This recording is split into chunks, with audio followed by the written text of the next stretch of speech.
Olá a todos, sejam bem-vindos ao Nova Gênesis. Eu sou o Double Lamed, tô aqui com o Gimel, Salve! e hoje a gente vai gravar um vídeo respondendo ao que deu de comentários ali em vídeos recentes que a gente fez. Principalmente num vídeo falando sobre Dugin barra Lukin e a respeito de guerras recentes que começaram a estourar no Oriente Médio. Um conflito em Israel com grupos palestinos, principalmente o Hamas. Sim. E a gente fez uma conexão com outros conflitos. A gente conectou com a guerra da Ucrânia e mostrou o que tem em comum com todas elas, que é o Dugin, que é o pensamento que vem promovendo esse, entre aspas, filósofo.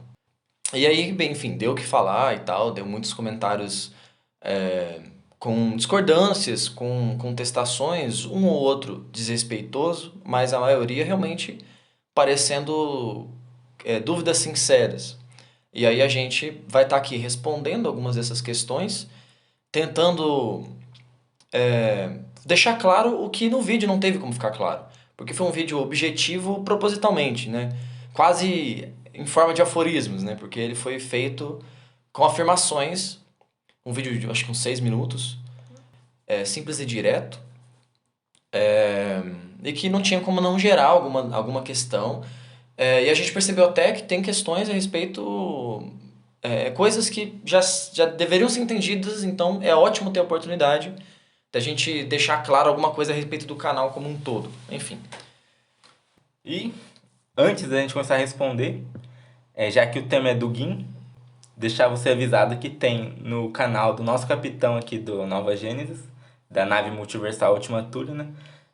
No canal dele, a Aleph Hofer, tem vários vídeos sobre o Dugin já, que vão explicar qualquer dúvida que você possa vir a ter, ou que a gente não consiga explicar completamente nesse vídeo aqui. Mas enfim, vamos para o primeiro comentário aqui. E a gente não vai colocar o perfil, porque às vezes a pessoa não quer aparecer e tal.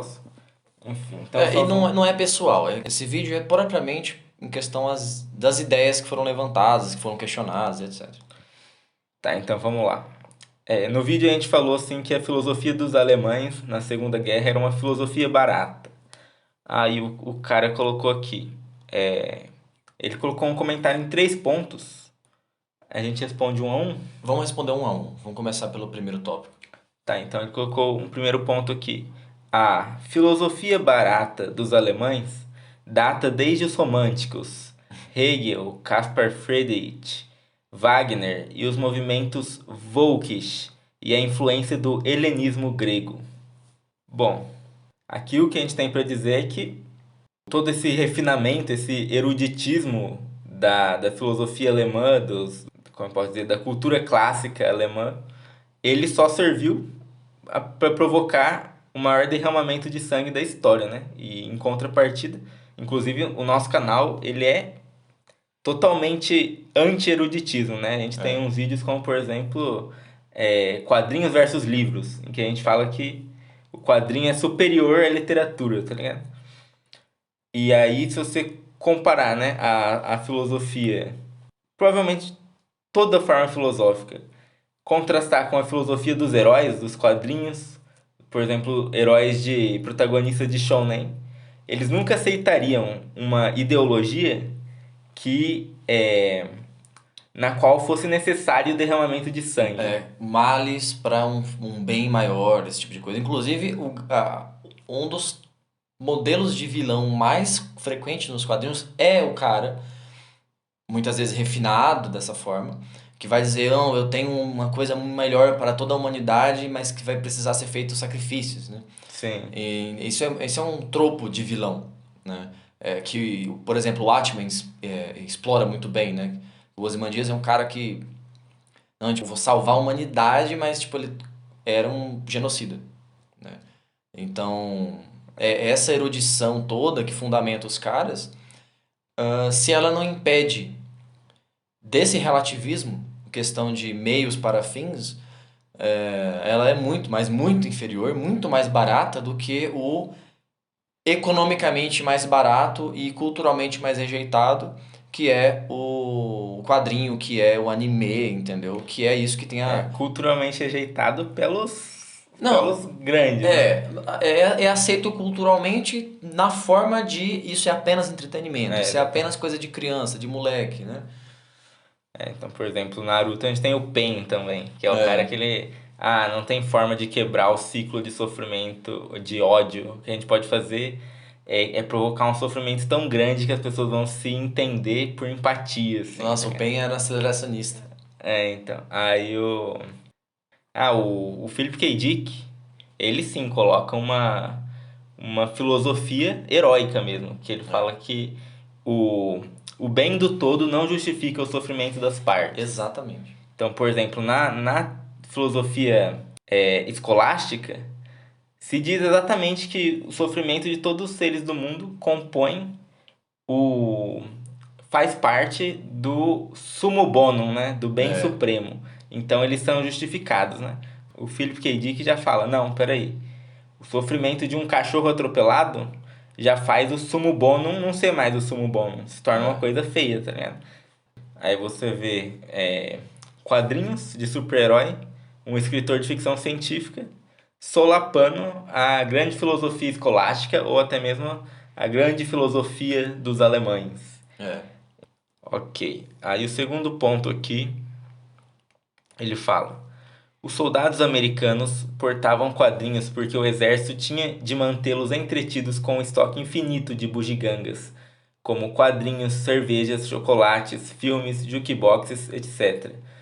Já que os Ewa não são um povo, uma nação, e não possuem tradição guerreira ou mito fundador. Nada que poderia inspirar um homem a dar sua vida por um ideal maior. Então, isso é uma... Vamos, indo direto ao ponto, é uma visão, é enviesada, né? Ela é enviesada porque a pessoa tem, primeiro, uma noção de que tradição é algo, é algo palpável, a mais do que qualquer ficção. Então, você vê, os Ewa não tinha o que inspirasse eles, então eles tinham que colocar vários bugigangas. Pô, eu acho que as histórias dos quadrinhos então inspiraram os americanos mais do que a história da tradição dos alemães ou dos russos. É, então. Então, aí você vê, né? E de fato, era uma batalha de ficções. Uhum. Porque os Estados Unidos, ele tinha o American Way of Life. É uma ficção, mas é digamos assim, um suporte de realidade. Aquilo lá Que os era uma. soldados, eles se sentiam, de alguma forma, eles acreditavam estar lutando contra o totalitarismo em nome dessa liberdade de todos os indivíduos. Então, sim, você tem muitas... Você tem como traçar vários caminhos de onde vinha a motivação dos caras. Então, dizer que eles não tinham o que mover eles, que eles estavam sendo movidos através de chocolate, cigarro e revista da Playboy, é uma visão enviesada, é quase, é quase que voluntariamente ingênua, né? Ignorando fatores, né? Ignorando inclusive os resultados Sim, dessas guerras. Outra coisa curiosa é essa ideia de incentivo, ela cai por água abaixo quando você vai ver e descobre que a motivação dos alemães, boa parte era droga. os caras estavam dopados na guerra. Os caras estavam não todos, todos em algum nível, mas alguns pelotões em específico estavam sendo sobrecarregados de uma droga, acho que era o Pervitin. Pode pesquisar, tem estudo sério sobre isso, né? Falar estudo sério é evocar autoridade. Mas sério em que sentido? No sentido que costumam usar mesmo, né? De ter um reconhecimento, as pesquisas do cara ter um reconhecimento, apesar de, se você procura as falas de quem fez a pesquisa, ele até fala umas coisas engraçadas, tipo, o high de alto e o Hitler em vez do Hail, seria o high de Drogado mesmo. drogado, né? Então ele tem umas piadinhas assim, mas é um estudo que de fato é reconhecido até por biógrafos do Hitler. Então não é um boato de fatos desconhecidos, é um negócio sério e que derruba totalmente, desbanca esse argumento de não, eles estavam motivados por uma tradição. Bom, primeiro, se tiver, é prova de que essa tradição morreu e não serve para mais nada, porque os caras apanharam. Segundo, não tinha só isso movendo eles. Os caras estavam dopados para poder ser esse exército terrível que de fato botou terror no campo de batalha e fez todas as alianças ocidentais mais a União Soviética se juntar para derrubar o cara. De fato. Mas essa grande motivação, por favor, né? Convenhamos, a gente precisa olhar todos os aspectos. Se a gente ficar só romantizando, você vê que tem uma vontade de romantizar essa coisa, não, eles tinham uma herança germânica, o russo tinha uma herança eslava. Não, meu amigo. A União Soviética, por exemplo, estava rejeitando o passado deles com o comunismo, que era um estado ateísta. Sim. Então, quer dizer, por favor, né? E interessante também, né, que a tradição germânica, né, as origens dele, que eles acreditavam na época, não tinha nada a ver com as origens verdadeiras da Alemanha. Era um monte de ideias que tinham sido gestadas dentro dos círculos esotéricos lá da região. Da região não, né? Do mundo, no mundo que tava rolando, né? Os No círculos, mundo, tinha até Blavatsky envolvido no bagulho. teosofia e tal. E essas mesmas ideias teriam entrado no caldeirão dos quadrinhos. Então, os quadrinhos foram gerados a partir das mesmas ideias esotéricas, de onde os alemães tiraram a tradição, inventaram, né, a tradição deles. Exato. E aí a gente fala nesse vídeo do Gin/Lukin de uma guerra que é entre a sabedoria e a força. E aí a gente vê claramente que o que rolou ali foi que os caras pegaram ideias e na Alemanha, na Rússia, essas ideias elas ganharam um corpo político. E dessa forma, como dá pra dizer que elas se aliaram à força. Enquanto que nos Estados Unidos, eles estavam brincando com essas ideias, criando histórias, criando ficção. Então essas histórias cresceram de forma saudável. Essas ideias nos Estados Unidos cresceram de forma saudável, aliada à sabedoria. E aí na Segunda Guerra, a gente tem um confronto entre um exército que estava usando as mesmas ideias da perspectiva da sabedoria contra os caras que tomaram as mesmas ideias da perspectiva da força. Exato. Aí você tem um Hitler criando ordens iniciáticas. A SS era uma ordem iniciática. E aí você tem toda a fundamentação ali, até mesmo em livros de ficção, que espero que em breve a gente até traga mais coisas sobre isso. Então, que era um bagulho totalmente fictício da parte deles também. E em confronto com caras que tinham revistas do Superman. Quando que soldados foram encontrados mortos com revistas do Superman. Quer dizer, porque chegava ao ponto de suscitar tão no coração dos caras que eles carregavam isso para os seus últimos momentos, né? Então tem algo ali. E essa questão das bugigangas, 30% das bugigangas eram quadrinhos, né? Então, o que realmente importa essa tradição milenar, centenária, se algo tão mais novo, tão recente, quadrinhos de super-herói tinham explodido em 38 com o Superman. E a guerra acontece nos anos 40.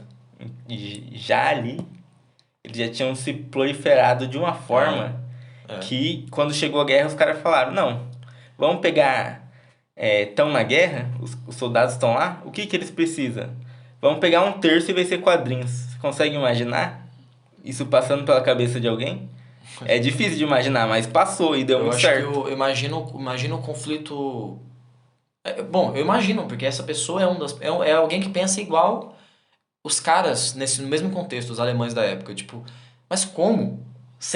Um povo sem refinamento, sem história, bárbaros. Como é que eles estão conseguindo superar o que a gente tem, tá ligado? Olha o que eles leem, olha que porcaria. Uns desenhos mal feitos. Então, assim, para um sujeito que pensa dessa forma, talvez seja bugante, mas o resultado, sem fazer a defesa se os Estados Unidos é bom ou ruim, a gente vai entrar mais nisso depois, porque não é, os Estados Unidos como um todo não é uma coisa benigna, mas o mundo precisava prevalecer. E você viu qual foi o que tinha a força maior, que era justamente a força, como uma ideia do Tao, né? A força mais suave supera a mais resistente, a mais forte, né? O que você A teve foi força isso. mais forte. É, É bugante, mas é é isso. bugante, mas é porque faltou vocabulário aqui. Tem palavras que deixam isso aqui mais fácil de entender. Então, e para entender esse lance da força, é o que a gente falou naquele vídeo mesmo. É a descrição que o Tolkien faz. A magia de Melkor, digamos assim, o lado força que se opõe à sabedoria, é aquilo que quer provocar efeito no mundo. Uhum. De forma fácil e imediata, que é tecnologia, né? É conseguir poder e realizar desejo no mundo. É conseguir poder realizar desejo. Então, tipo, os alemães pegaram essa base mitológica em que eles construíram a suposta tradição deles e falaram, não, isso aqui significa que a gente é os foda e que a gente tem que dominar as nações, Uhum. né? Enquanto que os Estados Unidos, os americanos pegaram as mesmas ideias e falaram, pô, isso aqui me dá uma ideia de um herói, mano, de um cara muito foda aqui, que não existe. E dessa forma despretensiosa, como que Tolkien explicaria o que a gente fala? Porque a gente fala em respeito a boneco voodoo, sigilo, mas se a gente for basear no que Tolkien pensaria a respeito dos heróis e a guerra, ele diria que Deus, que é aquele que confere realidade às coisas, ele olhou para as histórias que estavam sendo criadas e ele teve que escolher uma. Uhum. Aquilo que foi subcriado de acordo com os planos dele, ou seja, a vitória sobre Hitler, foi a que foi escolhida, foi a que se tornou realidade, pelo menos na nossa linha do tempo, né? Porque a gente tem a gente tem registro de uma linha do tempo onde Hitler venceu, que é o Homem do Castelo Alto. É o livro O Homem do Castelo Alto, do Philip K. Dick. Isso. Pra quem não entendeu. É. Aí, o terceiro ponto aqui dele. O século XX mostrou a vitória do liberalismo sobre o comunismo e o fascismo, tornando-os obsoletos. Dugin elabora a quarta teoria política como uma superação, e não fusão, do fascismo e do comunismo, frente à necessidade do planeta não afundar completamente num turbocapitalismo global entrópico e inumano. Uau! Dugin quer literalmente salvar a humanidade do inferno na Terra. Caraca. Cara, perceba que o cara tá anunciando um tipo de salvador, né? Sim. Que é esse tipo de comoção é o que um anticristo provocaria. Sim. Vamos começar por aí. Esse sentimento de que o cara vai salvar a humanidade. E de que forma? Com guerras. Ah, tá, entendi. Então, agora, indo pra essa questão de não é uma fusão, é uma superação, é uma fusão. Mesmo que ele negue. O Aleph já comentou isso muito bem no canal dele. Dê uma olhada naqueles vídeos se te interessa o assunto. E bom, como ele já disse no canal dele, o Dugin ele vem de um pensamento que é o nacional-bolchevismo. Ele era um partido, inclusive, isso, né? Acho que teve um partido, era um movimento, principalmente um movimento, ele nem é originário, por algum motivo, ele nem é originário da Rússia, começou na Alemanha e tal, justamente porque ele é a união do bolchevismo com o nacional-socialismo. Por isso que as pessoas chamam de Nazbol, porque esse Naz com Z, porque é de nacional-socialismo, como se escreve no alemão. E ele não só vem desse pensamento, porque aí a pessoa pode dizer, não, mas eu tô falando que superou, porque ele era, não é mais. Mas essa fusão, ali sim, é assumido como uma fusão. Beleza, não, mas ele não é mais daquilo. Você vai ver o Rafael Machado falando por que ele não é mais do nacional-bolchevismo, é porque eles eram performáticos. Então, quer dizer, é porque eles não estavam fazendo as coisas acontecerem. Resumindo, ele não é mais do nacional-bolchevismo porque os caras só falavam e não faziam nada. Aí ele falou, quer saber? Eu vou inventar o meu próprio negócio aqui, que vai ser a mesma coisa, com outro nome, mas que eu vou pegar e vou fazer acontecer. Então, você promover que ele teve uma superação, você mostra ter simplesmente acreditado na propaganda que ele faz de si mesmo. Que é a quarta teoria. E a quarta teoria, de fato, adiciona coisas que não tinha nesses outros dois elementos. Porque ele adiciona, entre aspas, a tradição. Que é apenas um revestimento mágico para entrar na mente das pessoas que ainda acham que a tradição é uma coisa séria e não uma ficção também. Ele adiciona um blá blá blá para te confundir. E o nacional-bolchevismo, do qual ele, em tese, abandonou, mas na verdade só mudou o nome da bagaça, ele sempre descreveu justamente como Marx visto pela direita e Júlio Evola visto pela esquerda. Ou seja, Marx, que todo mundo sabe, é o criador do comunismo, e Júlio Evola, que foi um dos maiores pensadores do fascismo. Exato, que tinha alianças justamente com o fascismo italiano, ele era italiano, mas também com o nazismo. Ele até trabalhou no governo nazista em algum momento, quando ele se refugiou lá. Então é literalmente o nazismo e o comunismo dando as mãos. É literalmente isso. E aí, pra acabar aqui, ele fala: cadê? Frente à necessidade do planeta não afundar completamente num eterno turbocapitalismo global entrópico e inumano. Ou seja, é tipo um cyberpunk aqui que ele imaginou. Se o capitalismo não for freado, vai culminar num cyberpunk horrível, um moedor de gente e tal. E provavelmente vai mesmo acabar nisso. Mas. A única saída para a humanidade é a vinda dos heróis. Então. É a descida, digamos, de Israel Celeste, que não é destruindo o mundo que vai acontecer. Porque, de fato, todas as direções são de alguma forma ruins. Então, em 2023, o cara acreditar numa solução política de cair o cu da bunda, Política né? barra bélica. Sim. Por favor, né? Vai salvar a humanidade estourando o mundo inteiro, né? Mas, enfim. Ele fala sobre rezar pro caos, e não é nem antes da quarta teoria, é na quarta teoria. Sim. Então, cara, presta atenção em quem você está defendendo, ou, é o que eu sempre digo para defensor do Dugin, ou você presta atenção no que você está defendendo e para de defender, ou você se assume um anticósmico, porque é tudo que o Dugin é tudo que ele promove. Por isso ele comemorou tanto quando estourou o conflito em Israel, porque ele quer que haja a escalada do conflito, porque isso, uma terceira guerra mundial, a gente não está mais falando em guerras em que um mundo específico predomina. A gente está falando em uma guerra de obliteração. De obliteração. Resumindo, você acha que vai ser horrível o cyberpunk e tal? Nós achamos também. Mas a solução não é explodir o mundo. Então, né? Não faz sentido. Porra, né? acidente. Olha, acidente. O paciente tá doente. Dá um tiro, né? Que para o sofrimento dele. É o modo Canadá de resolver as coisas. O modo Canadá. Exato. Mas é exatamente isso. Pô, qual que é a solução pro mundo? Qual que é a solução Vamos supor que ele queria só destruir o Ocidente, porque é idiota pensar que destruir o Ocidente vai ter um mundo bom. Não vai.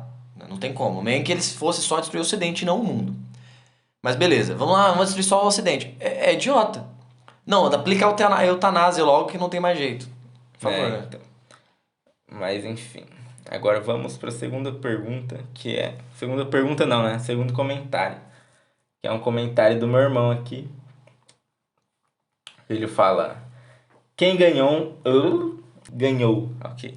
Quem ganhou a Segunda Guerra foram os bancos, não os quadrinhos. Aí o Lamed respondeu: esses aí também ganharam, mas em outro sentido, kkk. E aí o meu irmão respondeu: Entendi, man, mas sei lá. Acho que essa análise foi emocionada. Não é porque a parada é quadrinho que é bom. Esses quadrinhos em que heróis derrotavam Hitler eram meramente propaganda política. Não tem nada de transcendental neles, além de motivar os otários a ir morrer na guerra pelos bancos. Vocês colocam a Segunda Guerra como um conflito maniqueísta entre o bem e o mal, e isso passa muito longe da realidade. Os heróis da Segunda Guerra tacaram 2 bombas nucleares no Japão e escravizaram toda a humanidade através do banco. Ok. Por mim, eu começava dizendo, é verdade, por isso eles não são heróis, os Estados Unidos como um todo não é herói, e as bombas não são justificáveis em nenhuma situação, em uma das coisas, se não a coisa mais satânica que foi feita no planeta. Então, começa deixando isso claro, né? Exatamente. E esse ponto aqui, os quadrinhos eram só propaganda política, né? Não tem nada de transcendental neles, além de motivar otários a ir pra guerra. Bom, o que a gente precisa deixar claro aqui é o aspecto mágico, porque os quadrinhos, de forma inconsciente, eles foram usados como uma magia simpática, tipo um boneco voodoo. Então, por exemplo, os quadrinhos, eles são os descendentes da pintura rupestre, por exemplo. E dos hieróglifos. E o que sempre se entendeu sobre pinturas rupestres? Os antigos desenhavam uma caça bem-sucedida para que a caça fosse bem-sucedida. Então, era um voodoo do mundo, digamos assim, que estava rolando ali. E os quadrinhos funcionam da mesma forma. Tanto que o Grant Morrison tem uma história onde ele se colocou no quadrinho, aí ele se colocou numa situação terrível lá. E pouco tempo depois ele passou o maior sufoco da vida dele, uma doença bizarra. Ele literalmente ia morrer e ele só se recupera na noite seguinte de ver Jesus e escolher lutar pela luz, servir a luz. E aí no dia seguinte ele de fato começa a recuperar. Só que ainda assim ele precisou escrever o final da doença do personagem. Escreveu o personagem se recuperando. Exato, o personagem se recuperando. Aí ele se recupera em seguida. E então os quadrinhos têm um poder simpático muito forte. E de forma inconsciente os Estados Unidos estavam usando isso repetidas vezes, né? Então, como eu já falei, né, foi uma batalha de ficções, a Segunda Guerra Mundial, mas também foi uma batalha mágica, porque a Alemanha usava muita magia, digamos assim, magia tradicional, com leitura de runas, Exato. rituais. Provavelmente eles deviam ter até um sistema próprio, baseado na magia cerimonial.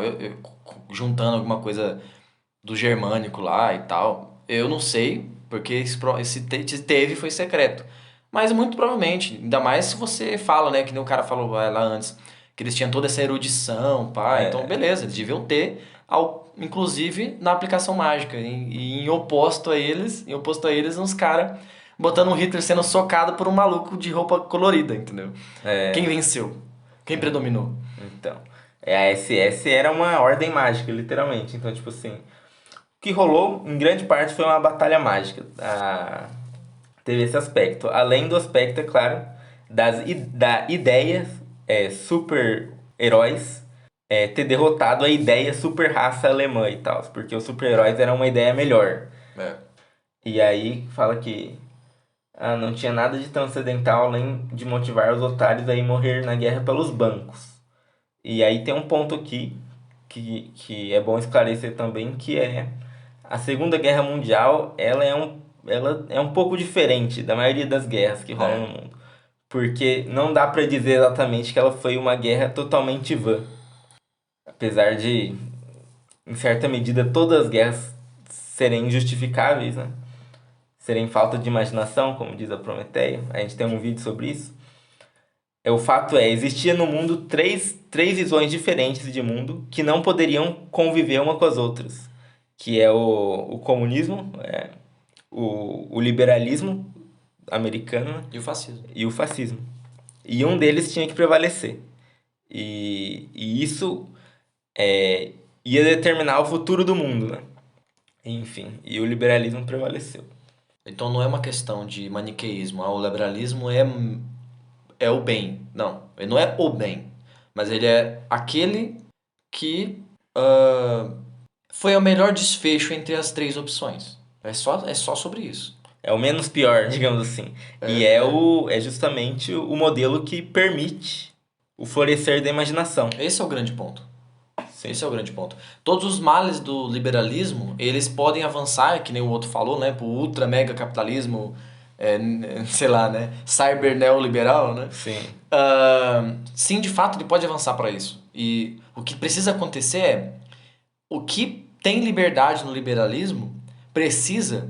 O que de bom tem liberdade no liberalismo precisa avançar mais rápido do que o que tem de mal. Precisa alcançar o ponto de singularidade, entre aspas, que não é a singularidade cyber, né? É a outra singularidade. Ou isso acontece, a gente vai fazer um vídeo sobre isso, especificamente. Mas isso precisa chegar no seu ponto de fusão ali, chegar no seu ponto de ebulição. E só é possível que essa possibilidade exista no liberalismo. Então, é simples assim, não é o puro bem, mas é onde o bem e o mal pode combater livremente e a humanidade não se congela numas ideias de tradição totalmente enrugada.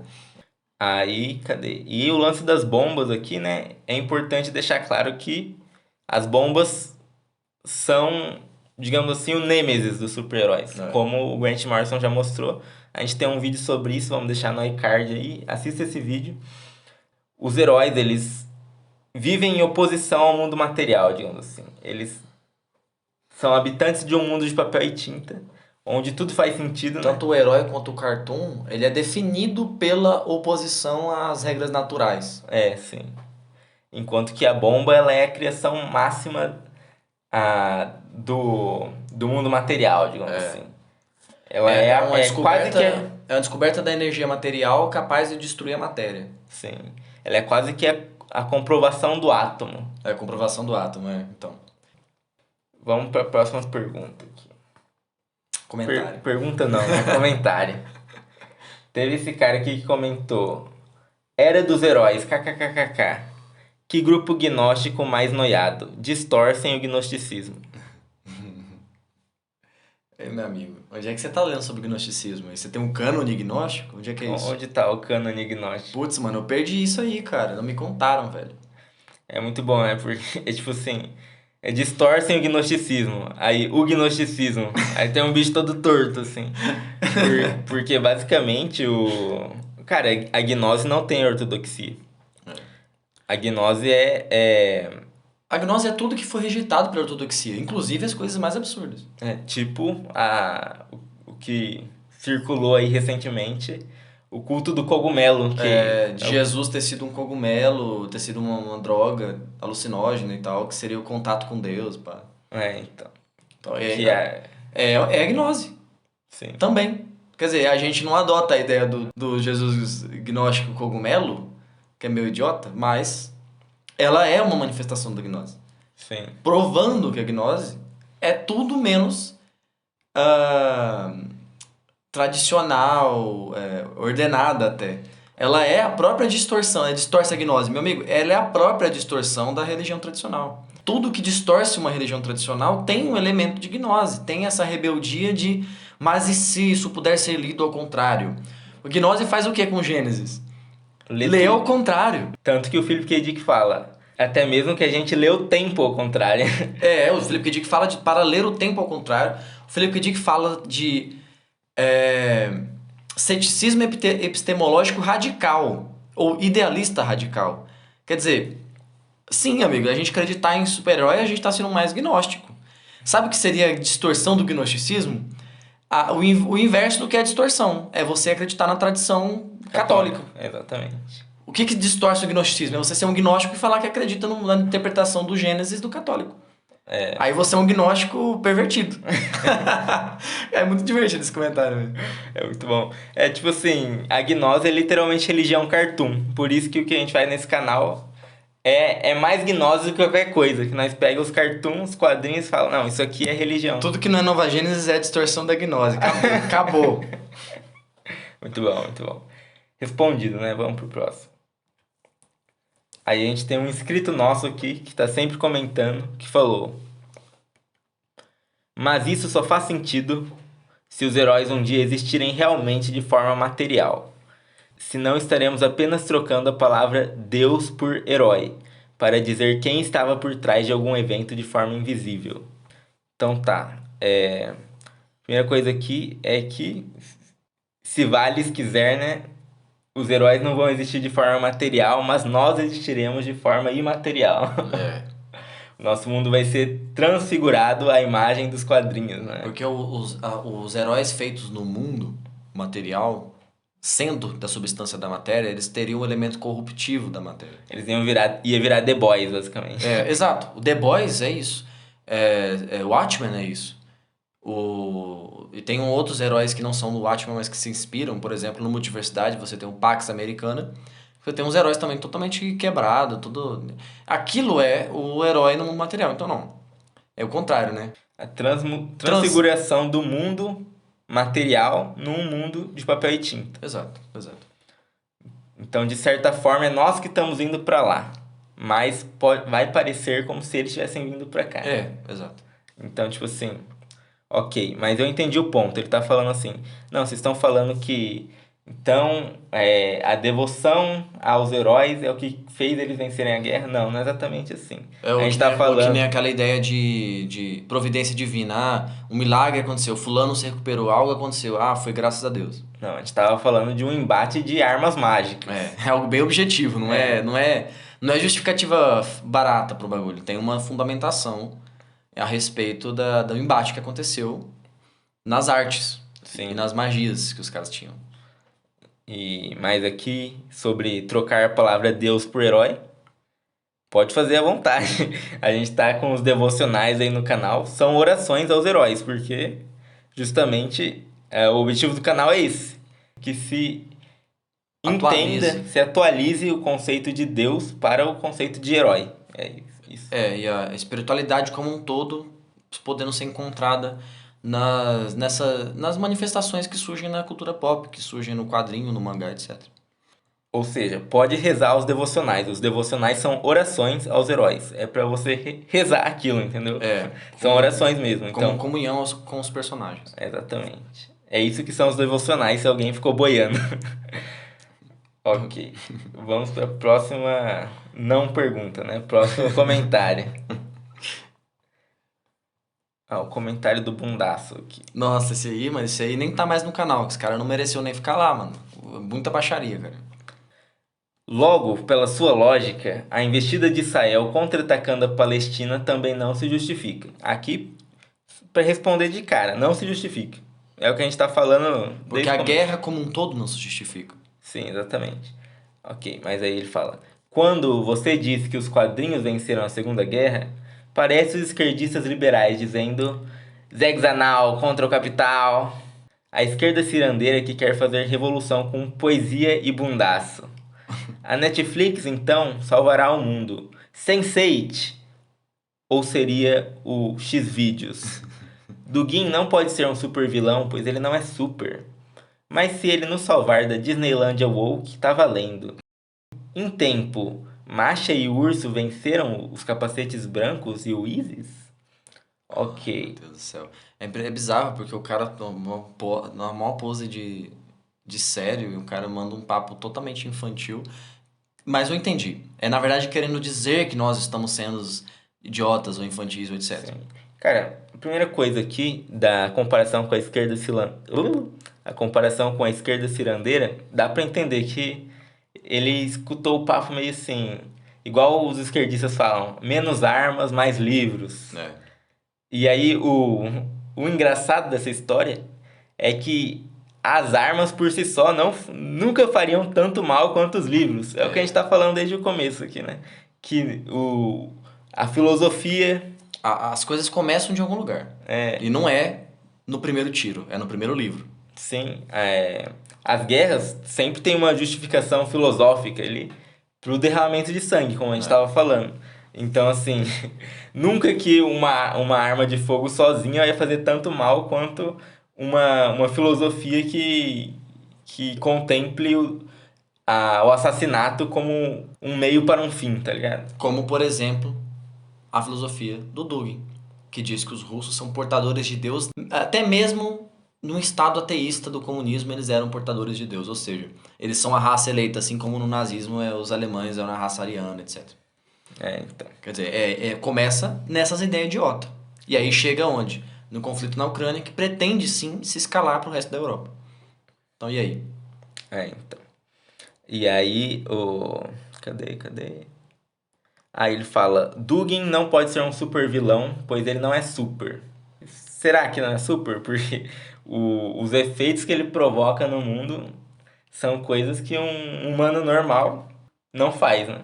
Então, pra Ele começar. até convence pessoas que antes tinham um pensamento contrário do que ele está convencendo.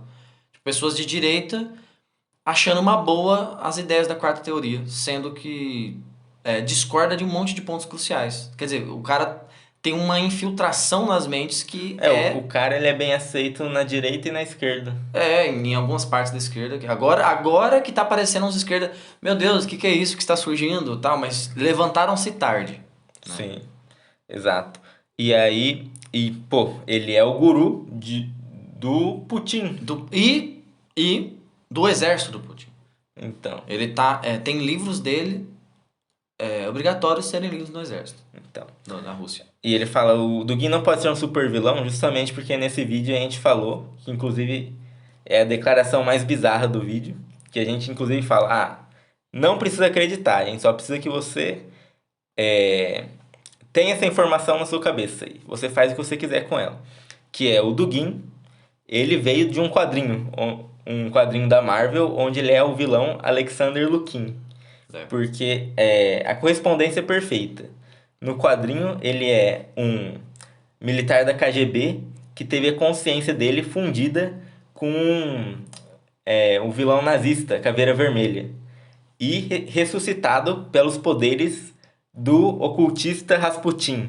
Ou seja, tudo que ele está representado aí. A magia do Rasputin, o comunismo e o nazismo.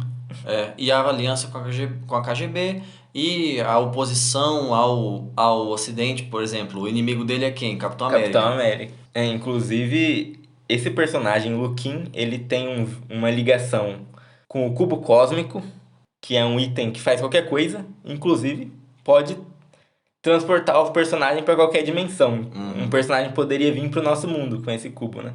E ele tá desaparecido dos quadrinhos. Ou seja, ninguém sabe o paradeiro dele. Então ele pode muito bem estar aqui. Achamos. Sim, localizamos o cara.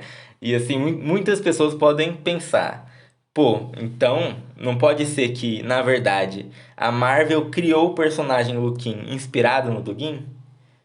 Você pode achar isso. Mas é muito pouco provável. Por quê? Porque a lacração da Marvel, ela é uma guerra cultural interna dos Estados Unidos. Então... Tanto que o Caveira Vermelha foi transformado no Jordan Peterson recentemente. Então, que não faz sentido nenhum, mano. O cara é totalmente de boa. Faria mais sentido ter colocado o Dugin. Só que a luta, justamente, a briga é interna. Então. Ou seja, você pode achar isso, mas pra improvável. Nós é improvável, até porque na época dessas histórias, o Dugin não estava tão famoso. Exato. Ele estava elaborando, ele estava nos primeiros estágios da promoção das ideias da quarta teoria, ali nos anos 2000. Então, Dugin não é super? Será? Então. E eu acho que completando esse raciocínio pode ser, beleza, a gente acha improvável, mas se eles tiverem criado dessa forma, com a intenção de imitar o cara para criticar, ok.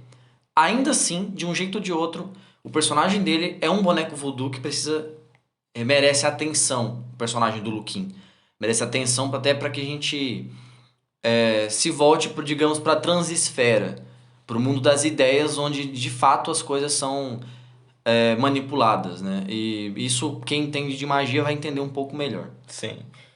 Sendo o Dugin o Alexander Lukin vindo pro nosso mundo, ou sendo o Lukin um personagem criado, inspirado no Dugin, das duas formas, o personagem é um boneco voodoo perfeito do Dugin, que pode ser usado para enfraquecer os poderes dele, da mesma forma que os quadrinhos americanos na Segunda Guerra foram usados para enfraquecer os poderes do eixo, né? Os poderes mágicos. Exato. Então, continuando aqui. Mas se ele nos salvar da Disneylandia Woke, tá valendo. Ou seja, a Disneylandia Woke, ela dá tanto medo no cara que é melhor explodir o ocidente inteiro com ele junto. Tá valendo, salvou ele da Disneylandia Woke. Ou seja, o cara tá com medo, o cara tá com esse nível de medo de gay, cara. Então. Que isso, cara? Você tá com medo de LGBT nesse nível? Eu não tenho esse medo todo. O cara, ele inventou a homofobia, não existia mais. Pô, não existe isso na homofobia, medo de gay, né? Pelo jeito agora existe. Não, mano, tipo assim, antes desses caras chegar aqui, antes deles fazer o 30º filme do Indiana Jones, explode logo essa porra. Explode esse pai. Quer dizer, porra, tá amedrontado, mano, tá assustado. O cara falou até de Sense8 ali em cima. Que Sense8 é uma série totalmente cheia de casais alternativos, lésbicas, gays e tal. Quer dizer, o Sense8 vai salvar o mundo? Não, meu amigo, ninguém falou de Sense8. Isso, eu acho interessante comentar que essa zoeira que ele fez, essa ironia, sei lá, eu não sei nem que nome é isso. Eu simplesmente achei babaca esse comentário. Tanto que ele não tá mais lá. Eu acho que esse cara merece muito espaço pra ficar falando merda no nosso canal, não. Mas essa comparação, porque a gente falou de quadrinho. Aí ele comparou com esquerda cirandeira, bundaço, Netflix, Sense8 e Xvideo. O que ele tá querendo dizer? Que tudo de cultural ou de industrial, toda porcaria que puder ser produzida é igualável a quadrinho. Pô, cara, até um cachorro diferencia merda de mel. né? Até o cachorro que come merda sabe essa diferença. Então, você tá jogando tudo no mesmo balaio, então eu não sei o que você tá fazendo, não sei o que você estava fazendo nesse canal. Porque aqui a gente tá apontando onde está na cultura e em nenhum momento a gente cita nenhuma dessas outras coisas como sagradas. Então, você está igualando essas coisas, você está mostrando que o seu paladar não diferencia mais merda de mel. Tá? Não é a mesma coisa. Se você acha que quadrinho é a mesma coisa de X-Vídeos, bom, fica à vontade para escolher entre os dois, né? Eu acho que eu já sei qual que você tá escolhendo. Aí ele fala, em tempo, Masha e o urso venceram os capacetes brancos e o Isis? Não venceram, justamente porque não foram usados como uma arma mágica, como a gente tá falando da primeira resposta, se não me engano. Enfim. E o vídeo em si, ele aponta dessa forma também, só que ele não foi tão claro. Então isso aí é até perdoável, em parte, ele não entender. Mas agora tá dito. Tá, agora pra encerrar, a última resposta da noite é esse comentário que foi em outro vídeo, inclusive. Um anterior mais curtinho, que é o Já Estamos em Guerra. Isso. Que o colega comenta aqui. O companheiro comenta aqui. Não sei nem por que eu falei isso. Tenho acompanhado este canal há tempos e me preocupo com os rumos tomados, e que parecem se contradizer. Ora, se a cultura pop é o último refúgio de Deus no Ocidente, quem a está atacando? A Rússia? A China? O Dugin? É óbvio que esse ataque vem de dentro, da própria nata do capitalismo global, com suas agendas de desconstrução que, não fosse a reação do público, já teria transformado Clark Kent em gay e tornado todos os deuses nórdicos em ateus. A interferência dos grandes financistas nas empresas de entretenimento visa justamente destruir esse último limiar de resistência tradicionalista, o que mostra que ninguém no Oriente precisa se preocupar em destruir o Ocidente. O Ocidente faz isso sozinho. O que os orientais, ou melhor dizendo, os eurasianos e médio-orientais, estão preocupados é em não se deixarem destruir juntos, pois é o Ocidente que sempre avançou sobre todo o globo. E com isso, vocês estão preocupados com Alexander Dugin? Vocês deveriam estar preocupados com a BlackRock. Uma resposta rápida a esse comentário seria que uma coisa não elimina a outra, né? Exato. Então, a gente está plenamente ciente que a degeneração do Ocidente, como o próprio Aleph comenta num vídeo, é o culpado principal de tudo que está acontecendo, inclusive o que dá uma justificativa ali, entre muitas aspas, pro Dugin se voltar contra o Ocidente e falar, tem que destruir essa bosta. Os caras ficam criando coisas que os malucos, que já estão doidos, sedentos por sangue, olha pro Ocidente e fala, tá vendo? Olha ali, olha ali. Olha o que esses caras estão fazendo. Aí os caras, não, verdade, né? Vamos explodir aquela porra. Então, mas como a gente já falou, inclusive, o inimigo maior dos heróis é a ideia da bomba. Nosso mundo tá em basicamente um conflito. Sabedoria versus força, os representantes máximos da sabedoria são super-heróis. E o representante máximo da força é a bomba nuclear.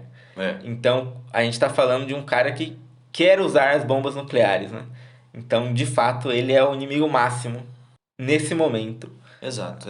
Ou seja, a gente não está excluindo nenhuma dessas coisas que você apontou. Elas de fato são problemas do Ocidente. Inclusive vai sair vídeo sobre a BlackRock muito em breve.